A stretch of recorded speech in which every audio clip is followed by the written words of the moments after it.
کۆمەڵی دادگەری کوردستان لە ڕێگای بارەگا و ناوەندە ئەکادیمیەکانی هەمیشە هەوڵی پەروەردەکردنێکی تەندروستی داوە بۆ ئەوەی کۆمەلگا لە سایی بحەسێتەوە و نەوەیەکی دەستپاک و خاوەن ڕەوش پێشکەش بکات.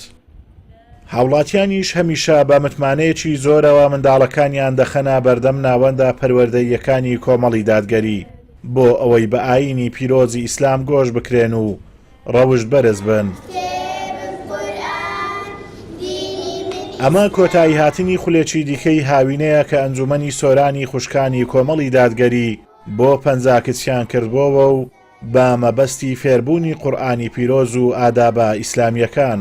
سەرەتا زۆر سپاسی خوای پەروەردیگارەکەم لەسەر ئەو دەرفەتەی لەو هاوینەدا پێی بەخشین لە ئەنجومەنی خوشکانی سۆران بە هاوبەشی لەگەڵ ناوەندی سۆران بەشی خوشکان هەستاین باکردنەوەی خولی هاوینەی کچان تایبەت بە قوتابیانی کچ تەمەنی 7 بۆ 15 ساڵی.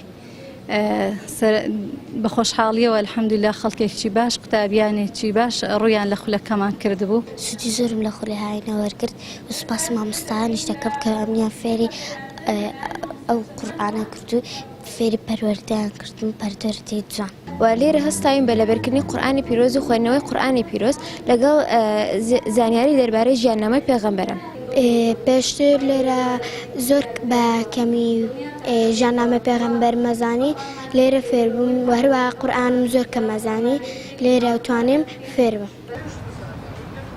لەم سەردەمەی برەودان بە بیری ئیلحاد و ڕێخۆشکردن بۆ بەلا ڕێدابردنی گەنجان و لاوان و دوورخستنەوەیان لە ئایینی پیرۆزی ئیسلام هەمیشە کۆمەڵی دادگەری لە ڕێڕاگەیاندن و خول و ڕاهێنان لە بارەگاکانی ڕۆشنبیری ئیسلامی بڵاو دەکاتەوە.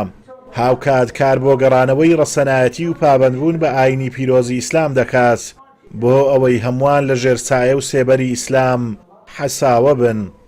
جێی خۆشحاڵیە کە دەبینین بارەگاکانی کۆمەڵی دادگەری ئیمڕۆ بەکاردێت بۆ کردنەوەی چەند خولێک بۆ پێگەیاندنی نێوجەوانان و بۆ بەبیرهێنانەوەی گەنجەکان و پەروەردەکردنیان و بۆ بەبیرهێنانەوەی گەورەکان لە ذکری خوای گەورە و قورئانی پیرۆز و حەدیثەکانی پێغەمبەر صلی الله علیه وسلم چ بەکردنەوەی خول بێ چ بە پێگوتنی قورئانی پیرۆز بێ. من ئاگادارم لە نزیکەوە حتا ستافی مەڵبەند مەشغول ئەبن بە لەبەرکردنی قورئان لەگەڵ جەنابی مەسئول مەڵبەندی سۆران. یعنی ئەوە زۆر شتێکی جوان و ڕێکوپێکە کە دەیبینم کاتێک ئەو خوشکانەش دەبینم لەو دەورانە کۆتایی بە خولێک دێنین نازانم چۆن خۆشحاڵی خۆم دەربڕم. تەنها سوپاسی خوای گەورە.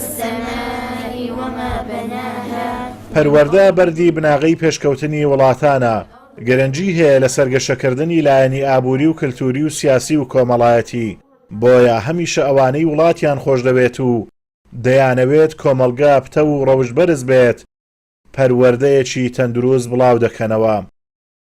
ئازاد ئۆمەراوی کەناڵی ئاسمانی پەیام، سۆران.